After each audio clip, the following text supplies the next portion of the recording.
Usaha kaya asal Indonesia Erick Thohir tertarik untuk mengambil alih Inter Milan. Bagi Erick, ini merupakan kesempatan yang tak boleh dilewatkan. Kapan lagi dapat klub sebesar Inter dengan harga yang jauh lebih murah? Yang lucu, awalnya Erick hanya diberitahu kalau ada klub Eropa yang mau dijual, tapi ia belum tahu klub tersebut main di liga mana. Ia pun merespons tawaran itu sambil berceloteh kalau ia belum siap jika klubnya berasal dari Inggris. Tapi, jika klub Italia, bolehlah.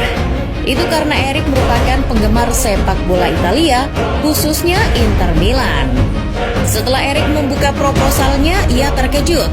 Klub yang ditawarkan benar-benar berasal dari Italia. Yang bikin lebih kaget adalah klub tersebut adalah Inter Milan. Tanpa Favifu lagi, Erick terbang ke Italia untuk bertemu dengan Moratti. Mantan bos DC United itu menggoda Moratti agar mau melepas saham mayoritasnya. Dengan kemampuan negosiasi yang ciamik, Erick berhasil meluluhkan hati Moratti.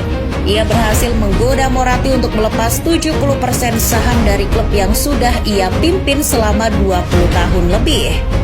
3 tahun memegang Inter Milan, Erick Thohir menorehkan sejarah baru. Erick Thohir bergerak cepat membenahi klub. Konsentrasi utamanya sebagai presiden klub adalah untuk membenahi keuangan Inter yang berantakan. Selain terlempar dari klub papan atas Italia, Inter dibelit persoalan keuangan. Pria berusia 52 tahun ini melakukan restrukturisasi manajemen dan merekrut orang-orang berkompeten untuk membenahi klub.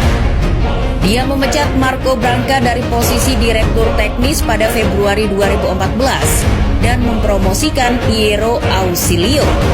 Selain itu, ia juga membawa Michael Bolingbroke, sosok di balik kesuksesan bisnis Manchester United saat itu. Tak lupa ia juga memasukkan nama Javier Zanetti ke manajemen klub. Tak hanya itu, Erick juga melebarkan pasar ke Asia, terutama Indonesia. Inter sendiri memiliki basis penggemar yang luar biasa di Asia. Erick Thohir kemudian sering menjadwalkan tur ke negara-negara Asia termasuk Cina. Strategi ini membuat pemasukan di bidang penjualan merchandise semakin meningkat. Tentu, gawean Erick Thohir tak melulu soal memperbaiki keuangan. Ia juga membantu Inter untuk membangun kembali skuad mereka. Perombakan diawali dengan memecat allenatore saat itu, Walter Mazzarri, setelah Inter tampil buruk di Serie A musim 2014-2015. Dengan cepat, Erick memanggil kembali mantan pelatih Inter era 2000-an, yakni Roberto Mancini. Menurutnya penunjukan Mancini dapat membantu Inter untuk kembali ke puncak sepak bola Eropa. Erick paham betul track record Mancini bersama Inter Milan sangat baik. Karena fokus utama adalah memperbaiki keuangan, tentu dana transfer yang dimiliki Inter jadi tak banyak. Namun Erick tak kehabisan akal. Beberapa upayanya adalah mempertahankan pemain-pemain yang punya daya juang tinggi dan berinvestasi pada pemain-pemain muda. Untuk memenangkan hati fans, Erick menggagalkan transfer gelandang ulet Freddy Guarin ke Juventus. Selain itu, ia mengkombinasikan pemain matang siap pakai seperti Lukas Podolski, Felipe Melo, hingga Nemanja Vidic dengan pemain muda. Berkat cara tersebut, di era Erick Thohir kita mengenal pemain-pemain muda berbakat macam Danilo Di Ambrosio atau Marcelo Brozovic. Pada periode tersebut sebetulnya muncul juga nama Filipe Coutinho. Namun ia dirasa belum memenuhi standar dan akhirnya dilego ke Liverpool tahun 2013. Perlahan namun pasti tahun 2015 perbaikan yang dicanangkan oleh Erick mulai terlihat. Mungkin bukan trofi yang dihadirkan oleh Erick, tapi Nerazzurri kembali menjadi klub yang sehat secara finansial. Pasarnya di Asia hingga Amerika juga makin oke, sehingga fans Inter di benua-benua tersebut kian meningkat. Selain itu, posisi Inter Milan di klasemen Serie A juga menunjukkan progres positif. Mantan klub dari Diego Milito ini berhasil duduk di posisi keempat klasemen akhir Serie A musim 2015-2016.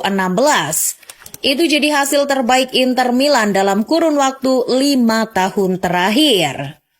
Selain itu, Erick Thohir juga berhasil meningkatkan valuasi klub sebesar 16%. Dan berkat Erik yang gemar membawa Inter melakukan TC di Cina, ia berperan penting dalam menggait perusahaan lokal, yakni Sanning Group, untuk berinvestasi di Inter tahun 2016. Saat saham mayoritas sudah dipegang oleh Sanning, Erik tetap dijadikan presiden klub sampai 2018. Per Juni 2016, Erick Thohir tak lagi berstatus sebagai pemegang saham mayoritas. Meski demikian, ia masih berkecimpung di Inter hingga tahun 2019. Hasil yang ditanam Erik mulai bersemi justru setelah ia tak lagi berada di sana. Musim 2020-2021 Inter kembali meraih Scudetto setelah mengangkangi rival sekota AC Milan. Itu trofi Serie A pertama Inter selama 10 tahun terakhir. Dengan rekam jejak seperti itu, Erik telah memenangkan hati Interisti. Sosok yang kini jadi bos Persis Solo itu selalu disambut bak pahlawan ketika kembali menginjakan kakinya di Italia. Mungkin dengan dasar ini juga masyarakat Indonesia mendukung Erick Thohir untuk membenahi sepak bola Indonesia.